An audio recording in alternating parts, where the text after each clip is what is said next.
네, 저는 금융기관에 30년 근무하고, 그리고 퇴직해가지고 회생회사에 한 3년 반 정도 근무하다가, 지금은 사회적 기업에 근무하고 있는 직장인입니다. 40년 좀 넘었네요. 한 9년 됐나요? 8, 9년 됐죠. 네, 그렇게 된 것 같네요. 나이는 60대 후반입니다.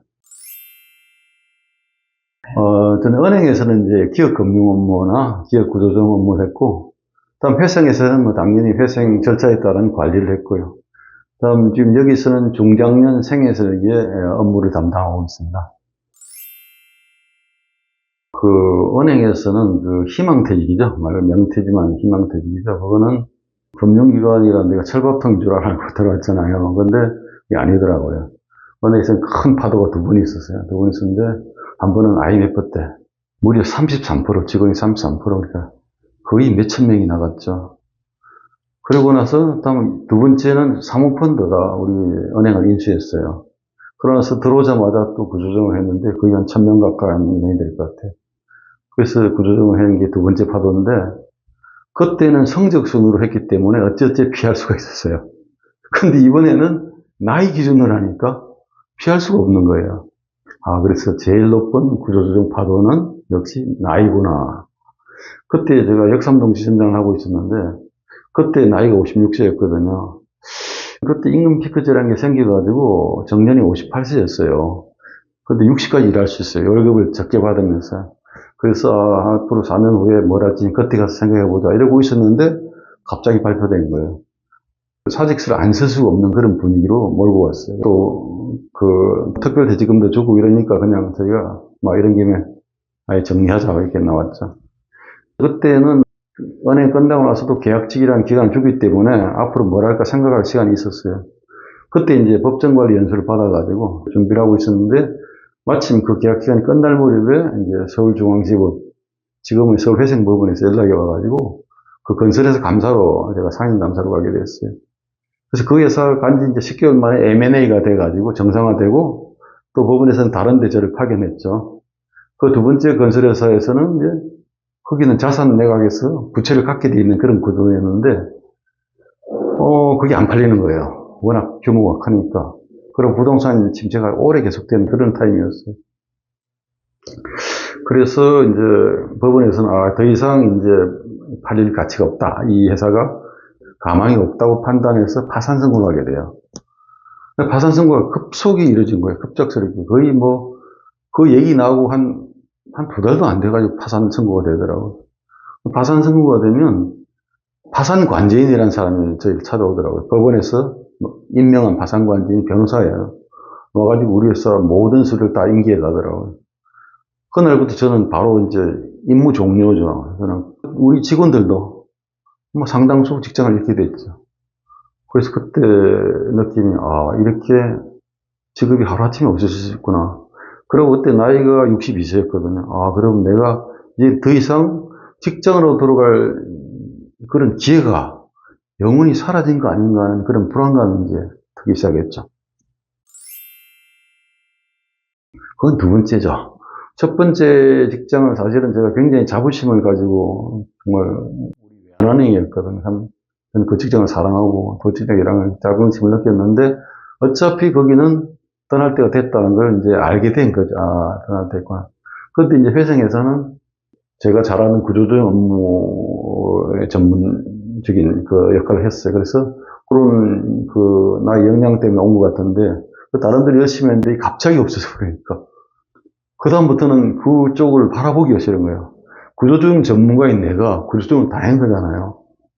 그러니까 그건 굉장히 하나의 그 놀라움, 또 쉽게 얘기하면 충격 비슷한 게 왔죠. 그래서, 그때부터 이제 실책이라는 데 대해서 좀 생각하게 됐죠. 그럼 앞으로 직업을 어떻게 보할 것인가. 그 부분을 생각하게 됐죠.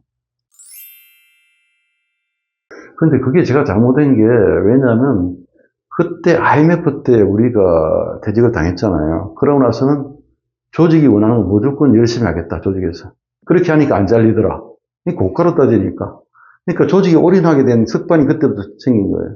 야근도 불사하고. 그래서 살아남았는데, 회사에서 들어오니까 또 그런 생각이 드는 거예요. 이 일을 열심히 하자.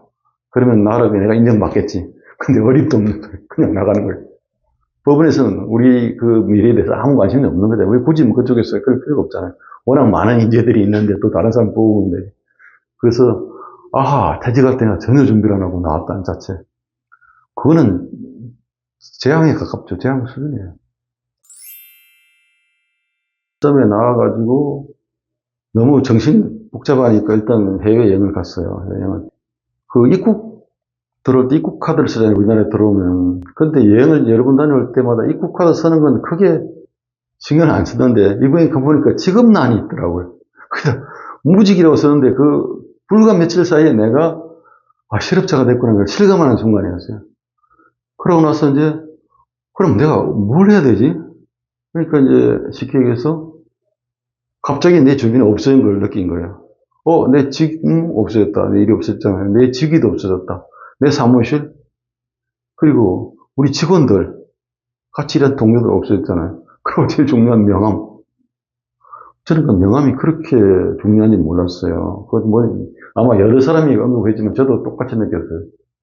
저를 표현하는 방법은 그전에 간단해서 명함 드리면 더 이상 설명할 필요가 없었잖아요.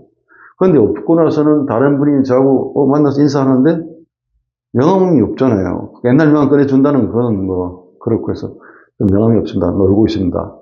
그것도 결혼식 가서 친구들만 요새 뭐 하나 놀고 있어 이러니까 이런 말 하기가 싫으니까 나가기 싫으니까 이제 모임도 안 나가게 되고 그리고 또 전화도 안 오고 그런 상태가 지속되고 있었죠. 그러면 이 나이에 내가 뭘 해야 될지 하는데 첫째 나부터가 과연 내가 취직할 수 있을까? 취직은 고사하고 일을 할 수 있을까? 두 번째 옆에 있는 친구들 아는 사람이 이제 그만해라. 62세까지 실컷 말하고 닳더라고. 또 무슨 일을 한다고 그러냐. 친구 같은 거 보시면 나오잖아요. 그 영화 대사가 그만해라. 많이 못다 아이가. 이건 안 돼도 돼. 그런 식으로 그만하라고 하고 집에서도 거의 열심히 했는데 이렇게 인정하는 분위기였어요. 근데 저는 그게 아니었죠. 왜냐하면 내가 지금까지 많은 그 경험을 쌓아왔고 또 어떤 문제도 해결할 수 있는 능력을 내가 있다고 생각하는데 지금 여기서 그만하면 내가 무너질 수 있다. 근데 실제로 쉬어보세요. 매일매일 휴일이잖아요. 오늘도 휴일, 내일도 휴일, 어제도 휴일이었어요. 그러니까 매일 반복된 휴일은 지옥과 같다고 누가 그랬잖아요. 정말 실감했어요. 그러니까 휴가가 달콤한 것은 돌아갈 직장이 있을 때 달콤한 거지, 돌아갈 직장이 없이 언제 갈지 모르는 기약 없는 그 휴가를 쓴다는 것은 고통이죠.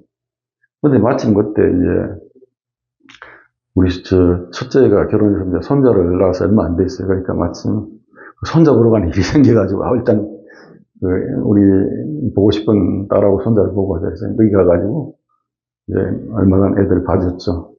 근데 이제 애 봐주고 우리 딸도 이제 육아한다고 직장을 관두고 이래가지고 같이 시간도 보내고 손자를 데리고 아파트 한 바퀴 돌고 자면 이제 낮잠 가서 재우고 이랬는데 그 옆에서 같이 손자 자면 저도 같이 자거든요.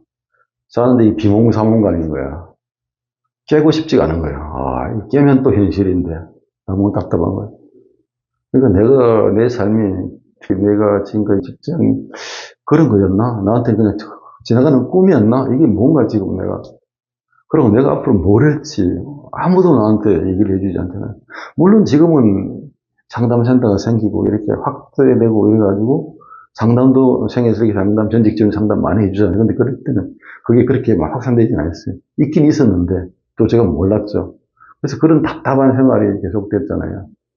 그리고 이제 딸이 집에 안 가는 날은 집에 오면 하루 종일 이제 밖에 안 나오고 전화 한 통 안 오는데 집에 있는 거예요.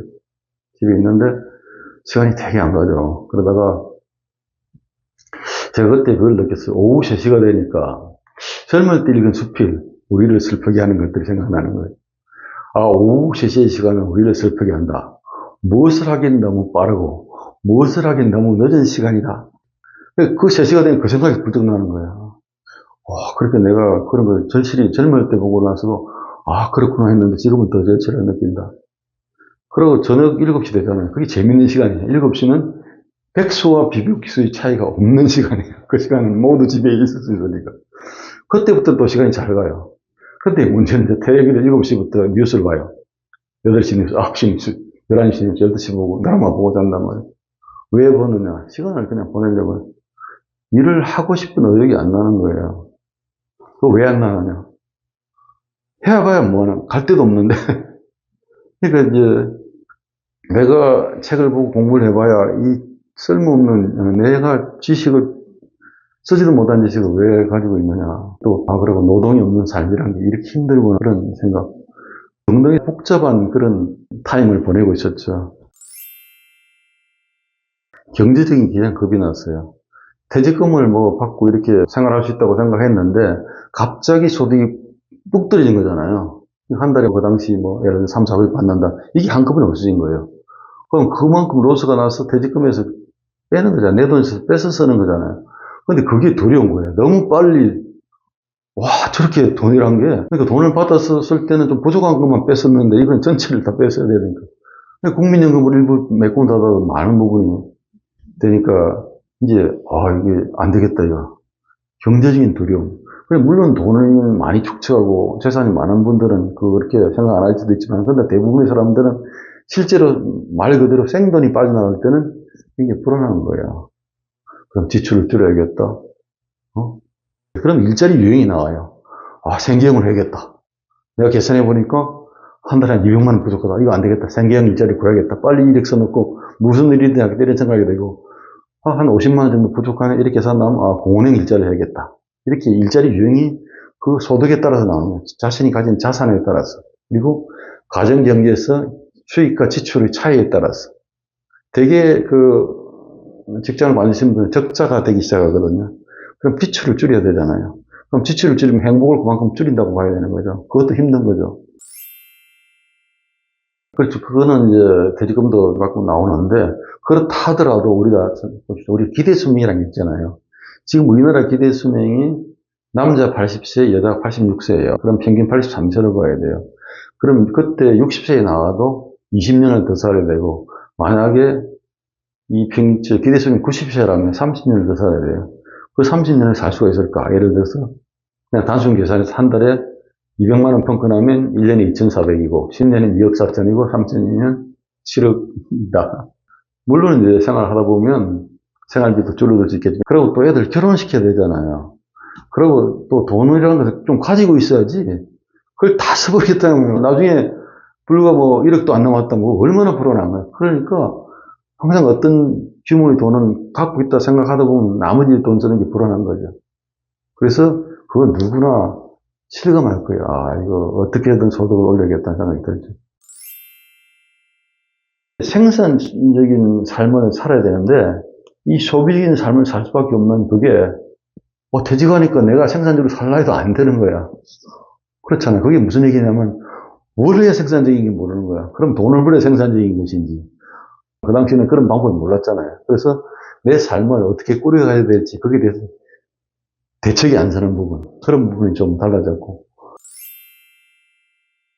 그야말로 전화 한 통 안 오는.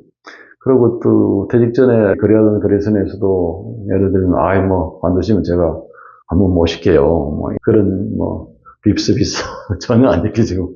그다음 심지어 점심 먹자는 후배들도 우리 은행 후배는 아니고 같이 직장에 근무하는 사람들이 꼭 점심 모시겠다고 전화하면 딴 데 있고 이렇게. 그래서 제가 그 근처 사무실 갔다가 마침 일 마치고 여기 왔다고 전화했는데 전화 안 받거나 그래서 그거는 왜냐면 어차피 비즈니스 관계가 끝나버렸잖아요. 그러니까 그렇게 친하게 지냈다 하더라. 그 당시 업무적으로 친하게 지낸 거지, 인간적으로 친하게 지낸 건 아니었기 때문에 충분히 이해했어요. 그분도 되게 바쁜데 굳이 내가 전화해가지고 그런 부분이. 그래서 소속감이 없다는 게 얼마나 나한테 많은 부분을 상실하게 만드는지 그걸 알게 됐어요. 하나는 협동조합 설립에 참가하는. 협동조합 설립이 뭐냐면, 합바가 뭐냐면 할아버지 아빠. 할아버지 역시 워낙 젊으니까, 액티브하잖아요. 그러니까 그 손자를 가진 할아버지 아빠들이 모여서 유아교육협동조합을 만들라. 그걸 공부를 하더라고요. 근데 시내에서 지원하고, 그거를 이제 방송국하고 조인해가지고 100분 다큐멘터리 편집하는 그 프로젝트에 참가를, 합바를 뽑는다고 해서 지원을 해가지고 6명이 뽑혔어요. 은퇴한 사람들도 협동조합을 만들어서 평생 활동을 할 수 있는 그런 공간과 잡을 가진다. 이걸 알려주기 위한 그런 목적과 됐어요. 그런 교육, 협동조 좋잖아요. 아, 그러면 내가 여기서 손자들을 가르치면서 또 내가 나의 삶을 개척해 나가구나. 그럼 내가 미래 희망도 보이네. 이런 생각으로 언론 지원했죠. 그리고 6명이 모여서, 그 해 3월달부터 10월달까지 촬영을 했어요. 강행군 했죠. 이게 6명이 모여가지고 협동조합 기초교육도 받고, 그다음에 콘텐츠 만드는 법도 배우고, 그다음에 동화구연, 그다음 수배설가, 저 같은 건 유아 경제교육 강사 공부를 했고, 그렇게 다른 협동조합 다니면 사례를 배우고, 저는 일본 오사카를 갔는데, 역시 협동조합이 심하고, 그다음에 시니어가 일할 수 있는 게 있구나. 아주 소중한 걸 배워서 한국에 돌아와가지고, 저희가 유아체험장도 이제 만들고, 전 섭외해가지고 유아들 불러다가 실습도 하고, 이렇게 완전히 준비를 끝내갔어요. 그리고 10월 달에 촬영이 끝나고, 드디어 이제 방송도 되고, 근데 협동조합이 이제 본격적으로 이제 서류 정리하고, 등록하려고 했는데, 사람이 안 나오는 거야. 촬영 끝나도. 협동조합 5명이 적어도 있어야 되거든요. 3명밖에 안 나오는 거야. 그럼 뭐야? 이 촬영 끝내놓고 뭐, 그럼 처음 협동조합 하자고 모인 게 다, 각자 자기 일이 있는 사람이 생업으로 돌아간다고 생각했던 것 같고. 아니, 그럼 협동조합 자체가 안 되잖아요. 그래서 연락해도 되잖아. 전화도 안 되고. 그 3명이 뭐래요? 그러다가 또 한 분이 병에 걸리신 거예요. 완전히 무산됐어요. 그래서 빼고 다른 분들은 다 다른 짭이 있었는데 전 직업이 없는 상태로 올인했어요. 아, 협동조합이 정말 협동조합 올인할 사람들, 암만 그 협동조합을 하겠다고 하더라도 올인하는 사람들이 아니면 협동조합이 소용이 없구나. 빠져나가버리면 아무 소용이 없잖아요. 그럼 분담금도 내야 되잖아요. 출자금도 내야 되고 그런 걸 하기 싫었든지 아예 안 나버렸죠. 그래서 저는 이제 평생 직장은 안 가지더라도 평생 일거리를 가질 수 있다는 희망이 그 순간에 또 무너진 거예요. 그때 그게 가장 두 번째로 더 쓰라린 희망입니다.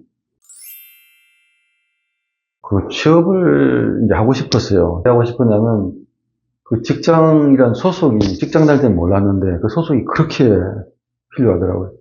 그리고 직장이라는 게 아시지만 스트레스가 상존하는 곳이잖아요. 힘들고. 그렇지만은 내 에너지를 뿜어낼 수 있는 그 유일한 그리고 또 나의 성취감을 느낄 수 있는 그런 소중한 장소예요. 그래서 직장을 그렇게 들어가고 싶어가지고 계속 이제 이력서를 넣었는데 뭐 안 되죠. 면접도 안 되고 또 면접 가봐야 또 이렇게 뭐 몇 마디 묻지도 안 하고 수고하셨다고 모실라 그랬는데 안 됐습니다. 이런 문자나 보내고. 근데 어느 날 12월 달인가 그랬어요. 리조트예요. 리조트인데 아마 힐링 리조트 같아요. 강원도 쪽에 있는 리조트에서 이제 그 고객 고충 처리 상담사, 시니어 고충 처리 상담사를 모집한다. 신이라는 말이 마음에 들고 상담사라는 말이 마음에 들어서 그냥 또 지원을 했죠. 했더니 이제 그거를 알선한 회사에서 이제 연락이 온 거예요. 그쪽에서 면접을 보기 원한다. 그래서 이제 그쪽 현장 가가지고 뭐 인성검사도 면접을 했는데, 그래 가만 보니까 업무가 콜센터인 거예요. 그래서 그걸 이제 면접하는 과정에서 알았어요. 고객 고충 처리 상담은 없더라고 실제 해보니까. 콜센터 졸지 신입 콜센터 직원이 된 거예요. 근데 문제는 제가 그 적성하고 너무 안 맞는 거예요. 첫째, 고객 전화를 받고 객실 예약을 해줘야 돼요. 몇 호실, 몇 월 며칠. 그날은 금액이 얼마, 어른 한 사람 얼마, 애 한 사람 얼마, 1박 2일 얼마, 2박 3일. 이걸 계산해서 바로 해주면 그 고객이 결제하겠다면 카드 번호 받아서 바로 결제를 해줘야 영업이 되잖아요. 근데 그게 서투르잖아요. 그걸 좀 계속 서투르고 이러다가 또 실수를 하잖아요. 실수를 할 수밖에 없죠. 그럼 보통 문제가 아니에요. 그냥 난리가 나죠. 그러니까 거의 뭐 이렇게 뭐 좋은 소리 못 듣고 또 그 사람들은 또 뭐 메일에다가 뭐 전체적으로 뭐 이런 실수했다고 그러니까 나하고 두 사람 들어갔는데 어렵게 합격은 됐는데 교대로 오전 근무 오후 근무했거든. 그러니까 이분도 스트레스 받는 거죠. 저도 받고. 그리고 또 재택근무고 사대보험 가야 되는데 자기 들어갔는데 돈은 얼마 안 받지만 그래도 굉장히 기쁘잖아요. 직장 소속이 되잖아요. 사원이더라고, 사원. 수습 사원. 3개월 동안 수습 사원 하는데, 하루하루가 견디기가. 그래서 제가 콜센터가 얼마나 힘든지 알았어요. 그게 적성에 맞는 분도 잘 하실 거예요. 근데 저는 너무 힘들었어요. 그리고 제가 실수한 걸 다 그쪽에서 청취를 해요. 해가지고 그걸 지적하니까 할 말이 없어요. 이거 못 견디겠다. 그러던 차에 또 휴가를 가야 될 일이. 근데 또 회사에서는 수술 기간 중에 휴가를 가지 말라 그러더라고요. 근데 휴가란 게 내가 가고 싶어서 가는 게 아니라 집안 일이 생기고 가야 돼요, 또. 그래서 고민하다가 이제 우리 같이 근무한 사람하고 이제 오전 오후 근무니까 당신이 하루 근무하고 내가 그 다음 주에 가서 해주겠다. 그래서 이제 그 매니저한테 물었더니 그렇게 하라고 해서 그렇게 허락받고 왔는데 회사에서 난리가 난 거예요. 아니, 어떻게 절차도 안 밟고 갔냐고. 그 핑계 잡아서 쫓아내려고 했던 거. 아니, 그리고 좀 못한 거 가지고 또 그 야천에서 연락이 해가지고 이런 직원 보냈냐고 뭐 이런 식으로 한 것 같아요, 보니까. 아, 그래서 이제 왔다가 이제 전화를 해봤더니 벌써 분위기가 싸한 거예요. 그 다음날 이제 아침에 연락이 왔어요. 수습 중단하겠다고. 그래서 저는, 참 내가 평생 일해오면서 일을 못한다는 소리를 들어본 적이 없는 사람이 처음으로 이렇게 쫓겨나기도 하는구나. 그리고 그분들은 일을 시킬 때 막 휴일날도 명절이 있었는데 그것도 아무 통보 없이 그냥 결정하는 거예요. 적어도 휴일날 근무하면 얘기를 해줘야 될 거니까 그게 일도 없어. 그냥 설날 제사도 못 지내고 이거 그 교환 전화를 집에서 너무 황당해. 그래서 그런 조건 이런 거 따지면 좀 저도 좀 억울하고 화나는 거 있지만 그래도 알겠다고 내가 뭐 내 잘못한 것도 있고 하니까 막 휴가 간 것도 잘못이고 또 서투르게 일한 것도 잘못인데 사실은 또 제가 그 회사를 위해서 나름대로 그 매뉴얼들을 만들려고 이렇게 좀 준비를 하고 있었는데 뭐 그런 거 다 그쪽에서 그런 거 모르잖아요. 그냥 전화만 잘 받으면 됐지 뭐 그래 쓸데없이 이런 얘기를 할 수 있는 거고. 그래서 저는 내가 내 적성이 어딘지 잘 알고 내가 어떤 환경에서 가장 에너지를 발휘하고 명예로울 수 있는 걸 아는 내가 얼마나 직장이 그리웠으면 그냥 들어갔겠어요. 근데 그 두 달을 못 버티고 나왔어요. 그 다음부터 느꼈어요. 앞으로는 정말 가면 안 되겠다. 그럼 금방 또 나와야 되거든요. 그래서 전직 지원 전문가라는 자격증을 가진 내가 내담자한테는 자기 이해를 하라고 하면서 내가 나를 알면서도 내 적성에 맞지 않는 직장 갔다는 건 내가 잘못했다. 앞으로는 꼭 상담을 하겠다고 그때 생각해. 저는 은행에서는 이제 기업 금융 업무나 기업 구조조정 업무를 했고, 다음 회생에서는 뭐 당연히 회생 절차에 따른 관리를 했고요. 다음 지금 여기서는 중장년 생애설계 상담 및 교육을 진행하고 있습니다. 하루하루 이렇게 정말로 무의미하게 보내다가 이래서는 안 되겠다 이랬다가는 내 삶에 아무런 변화가 아니라는 거예요. 그러니까 아침에 일어나 저녁에 잠에서 하는 얘기 오늘도 아무 일 없었다 이 얘기예요. 아무 일도 일어나지 않았던 거죠. 이렇게 해서 안 되겠다. 일을 내가 이렇게 해야지. 내가 일어나길 바란다는 게 말도 안 되는 그거 단순한 진리를 이제 알았는 거예요. 인터넷 보면서. 인터넷 되게 서투를 때요. 그래, 이리저리 보고 이러다가, 우리 사이트에, 이제, 퇴직자 사이트를 딱 보니까, 시니어 금융 전문가 교육식 모집, 이런 게 떴더라고요. 이게 뭐냐? 그랬더니, 금융기관 퇴직자로서 퇴직 후에 시니어 금융을 활동하고 싶은 분 모집합니다. 100명 모집한다. 딱 보니까 오늘 금요일, 오늘 마감이에요. 이런 게 어쨌거나 제가 그러니까 어떤 교육을 받아야겠다는 생각을 안 딱 보니까 바로 이거다. 그래서 그쪽에 전화했더니 지금 오늘까지 접수 받는데요. 몇 명 왔습니까? 400명 왔대 지금. 400명 일단 제가 원서 보내겠습니다. 보내보세요. 빨리 오늘까지 보내주래. 그래서 그걸 마치 입사 원서 쓰듯이 그 별 내용도 아닌데 몇 번 고쳐가지고 보내고 또 확인하고 제가 보냈습니다. 그랬더니 한 일주일 있다 발표하겠다고. 그래도 되든 안 되든 일단 보내고 나서 뭘 느끼냐면 그렇지 저런 교육을 찾자. 그래서 이제 그날부터는 마음이 조금 편해져 이상하게. 그리고 책도 좀 보자. 그러고 도대체 무슨 과정인데 이렇게 기대를 하고 있었는데 일주일 있다가 연락이 왔어요. 교육에 선정되셨다고. 감사합니다. 10월 달부터 이제. 그러니까 제가 8월 달에 관두고 한 달 반 정도 헤맨 거죠. 그랬더니 문이 좀 짧았어요. 10월 초부터 교육에 들어간다고. 300시간에 10월 11일 2달간 하루 종일 교육하는 거예요. 전시값도 주고. 그게 이제 서울 일자리 맞춤형인가 그런 것 같아요. 자, 근데 그 교육을 받으면서 제가, 이게 생애 설계가 뭔지 처음으로 개념을 알게 됐죠. 물론 이제 은행 나올 때 전직 지원 교육을 시켜줬는데 그때는 그게 머리에 잘 안 들었어요. 그냥 같이 관두고 그냥 교육받는 거 재미로 받았고 이러다 보니까 크게 신경 안 썼는데 여기서는 심각하니 거기 받아들이지는 거예요. 아, 이생의 설계가 뭔지. 그럼 내가 이 나이에 뭘 할 수 있는 게 있을까? 이러다가 그 교육 중에 이제 아까 말하는 그 학과 드림, 거기서 발표가, 거기서 기회를 잡았고, 그 다음에 전직 지원 전문가 과정이 생긴다 그러더라. 그것도 350시간이에요. 퇴직을 한 퇴직자들이 내 직업을 옮기고 이직하는 게 아니라 전직하고 싶을 때 어떻게 하느냐를 도와주면서 새로운 직업을 찾게 지원하는, 상담해주는 그런 과정이냐. 그런 전문가 과정을 교육시키는 거잖아요. 그럼 바로 저거다. 내가 찾던 게 저것이다. 꼭 교육을 받겠다. 그래가지고 이제 그 교육을 그 다음에 받았는데 그 교육에 지원하니까 안 되더라고요. 너무 많은 사람들이 몰렸잖아요. 왜 안 되느냐? 선생님은 이 경력하고 아무 상관이 없다. 그 네 군데 다 떨어졌어요. 그래서 어떻게든 이 교육을 받고 싶으니까 어떻게 하면 되냐 했더니 자격증을 따오래요. 자격증이 하나도 없었거든요. 선생님 자기 개발 안 했어요. 와, 그 말이 너무, 교육 면접 봤는데, 선생님은 훌륭한 직장생활 하셨는데, 직장생활 참 훌륭하게 하셨는데, 정말 선생님 경력이 훌륭합니다. 그런데 자격증이 하나도 없네요. 그동안 뭐 하셨냐고. 이랬죠, 뭐. 자기 개발 안 하셨나요? 자기 개발. 너무 놀란 거예요.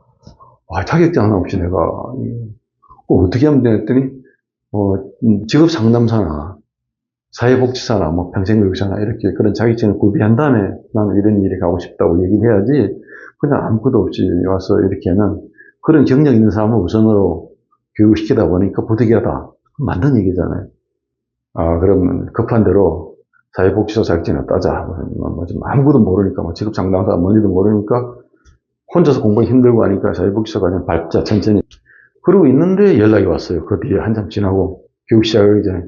결혼이 생긴 것 같아. 결혼이 생기니까, 그 당시 나를 면접했던 그분이 전화가 와서, 선생님이 하도 간절하게 원하시길래 지금 선생님을 그 결혼한 자리에 참여하게 해드리겠다. 오시겠냐고. 아, 당연히 가지요.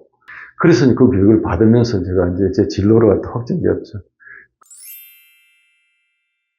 그 끝난 다음에는 이제 그 노년 플래너 교육도 받았고, 희망설계 아카데미라는 게 있어요. 그 서울산업진흥원에서 하는데 80시간짜리 교육인데 그게 창업닥터 교육이에요.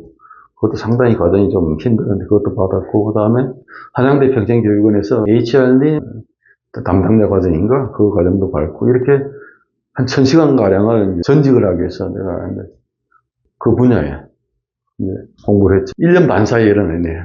왜냐면 나이가 자꾸 들어가니까 이판사판을 지금 그냥 돌격, 그냥 뭐라 그래요.